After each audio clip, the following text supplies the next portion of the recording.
Hello, Ray Phoenix here, welcome to Let's Play Rockman X3 Part 6.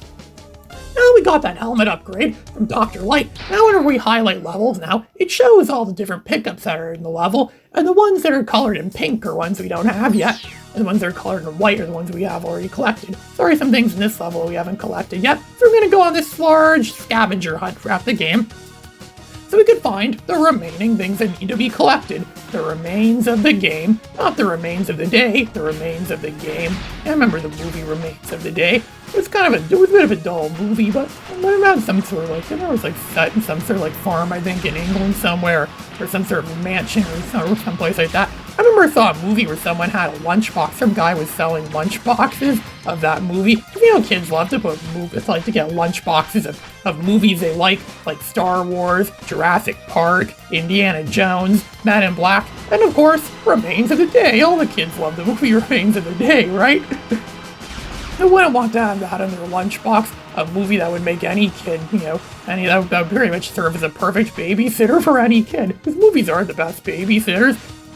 Just go show them a movie, and they'll shut up for at least the next 2 hours or so. I can imagine being a babysitter, and I'd show the kids, the 5-year-old kids have to babysit. I'd show them a movie like Batman 1989. It's a perfect movie for kids. There's a part where Jack Nicholson guns down his boss, and there's also a part where Jack Nicholson zaps a guy to death. And it even implies that he's done some pretty wrong suggestions, questionable stuff with his boss's ex-girlfriend. So yeah, I guess that's a perfect movie to show to kids. And then there's some other great movies that are good for kids too, like The Longest Day. It's a perfect war movie, and it's rated G, and it's almost 3 hours long.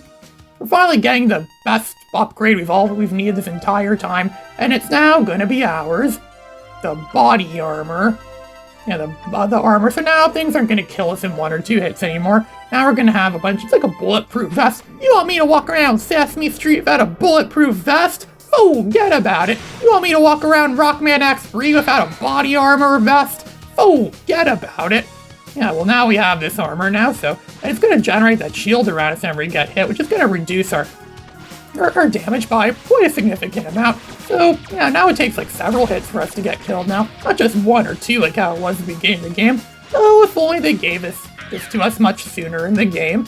Getting through some of the challenges in this game would have been a lot easier. This game may not have been as much of a challenge anymore. This is where the game officially stops being overly challenging. It actually seems kind of fun now. I remember playing this game as a kid. I would really dread the early parts of the game when we didn't have very many upgrades.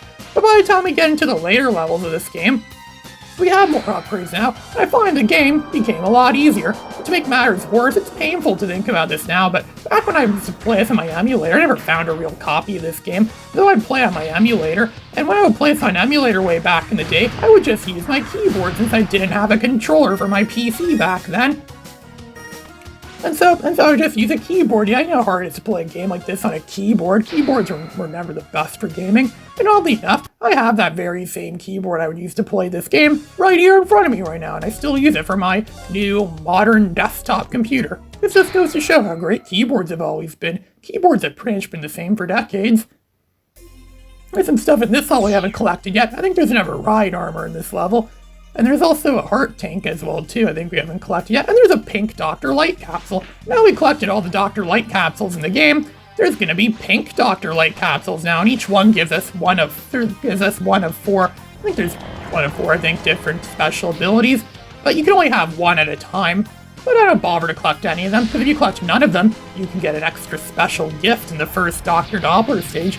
Of course I'm gonna be trying to get that. But you must have the game 100% complete too in order to get that, so let's collect absolutely everything in the game. All the ride armors, all the heart tanks, all the Dr. Light capsule upgrades, sub-tanks, everything. It all has to be collected. You have to be a 100% completion if you want to have fun with this game. And this game kind of is a bit of a collectathon in a way. It's almost like the precursor to games we'd be playing in the later years of the PS1, like Spyro, even games like Banjo-Kazooie on the N64. They kind of got their roots from this in a way, because they're both about, dissecting levels and trying to find every single hidden thing, every single hidden object. The ultimate scavenger hunt of a game. There's really much to collect in that level. It seemed like a lot, but there's actually only 2 things. And one of those 3 things was the Dr. Light capsule, and the pink capsule, that is. which is just represented as being a series of question marks when you highlight a level. Those question marks represent the Dr. Light capsules haven't been, or the pink Dr. Light capsules. So going into this level, my favorite level in the game to do grinding, I think it's named Acid C, or Force or whatever, it's Acid C Forces level. Going back to the sewers, where we're probably going to run into the Ninja Turtles again, or the Addams Family again, or whatever random things you find in the sewer, I don't know. All the great supervillains like to live in sewers. Even Doc Ock, I think, was in a sewer at one point. Which is why my mom thought he may have lived in a sewer. But then again, she doesn't really read comic books at all. Who expects us? When did our moms ever read comic books? Or ever care about the continuity of them anyways? No one like that cares about those kinds of things. After spending 2 hours just roaming around here, zipping back and forth, we grinded up enough health, so we now have 4 sub-tanks, 4 full sub-tanks, 4 full fried sub-tanks, and a Coke. Sounds like Rockman X's favorite thing to get when he goes to the local diner. Just get all that in a Coke. Yeah, because the Coke always tops it off perfectly. Who can't have all that stuff without a Coke? You can have Coke if you want to have all that stuff. Remember back in the day when I used to say cherry Coke was my favorite drink, and then I stopped drinking soda shortly afterwards. Oh, back in the days when I made tons of videos that aged like milk. You know, all the great things age like milk sometimes. Like climbing through the sewer. I don't even know if we'll have sewers in the future. Maybe we'll find some other way to process all of our sewage. Yeah, I doubt that. I doubt that would ever actually happen. But the one prize we want the most is here in this level.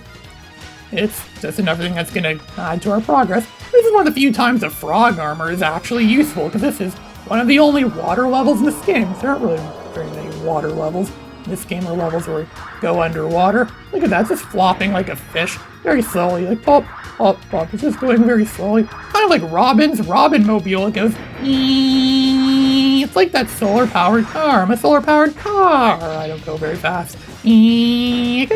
I should imagine like it sound like that too while you're driving. So it's like eeeeee. It sounds like it's going much slower. So it seems like it's going much slower. It actually is. We're killing tons of these turtle things. Imagine this game had a score just like the original Mega Man did in 1987. What would my score be by this point in time? I was just using save states to save this game, since this PS1 version of the game and doesn't use the memory card at all. So the only way you can really save is to use passwords. Or if you're playing on an emulator, you can just use save states, which is what I'm doing. Which is my favorite way to play this game, is to use the save states. So my score would probably be like, you know, like really. We're going to have a big score by this point in time, considering how much there would be, be accumulated. But then again, it would do absolutely nothing, which is why games like these don't typically have scores in them. It's kind of a dated concept by the time. Heck, it was even a dated concept when the original Mega Man came out. There we go, we got the K armor. I think it's not the K-pop armor, it's the kangaroo armor. Or give us some, like, Kangaroo Jack ride armor, so it could be like Kangaroo Jack. I could steal someone's hoodie filled with cash and then go jumping around with it. And possibly take on some more Mavericks. Well, the Mavericks are dead now, so it wouldn't really matter. I don't even know if Mavericks are attracted to money at all, considering the fact that monetary gain probably doesn't mean much to these Mavericks. Or Sigma, or whoever is behind us, or Dr. Doppler. There's still some stuff in this level we haven't collected. I think now we could get now those crates that were there the first time around are going to be gone now, because we've cleared this level. Let's do our air dash up here. Look, there it is. There's a heart tank. We can get it now. We cleared this level once before. A very lazy way to put backtracking into a game. Remember the only Spyro game I ever played before that could be 100% completed without backtracking was the original. I sometimes think backtracking in games sometimes could be a bit tedious. Sometimes it's good to just play a game without any backtracking. But pretty much all the Mega Man X games require it. I mean, supposedly there's a way you can play X2 without needing any backtracking, but I don't know, I've never achieved that before. Maybe if you're like some sort of like god tier skill level of the game, maybe you could, but I've never been that great of a master. I mean, sure, if this is the only game I ever owned, and this is the only thing I was ever allowed to play, and I'd play this game 24/7 all the time, yeah, I probably would become a master at it.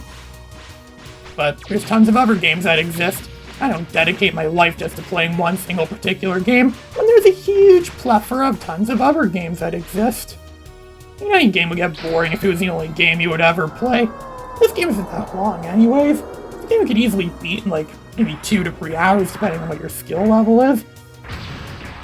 Now we have the ride armor. Here we could break this series of these cubes, these large hard as ice cubes. We can jump into there and get what I think is the last heart tank in the game. I think that's all the heart tanks in the game now.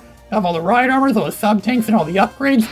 I think we pretty much have this game 100% complete now in terms of the pickups we could make in this game. Yeah, there's just going to show us the password screen. Yeah, that's about it. I think it's going to go for every level. Everything is white except for those question marks, which mean the pink Dr. Light capsules. And yeah, that's pretty much everything in this game now. Now we could go take on Dr. Doppler himself, the big D himself. Ray Phoenix, signing out.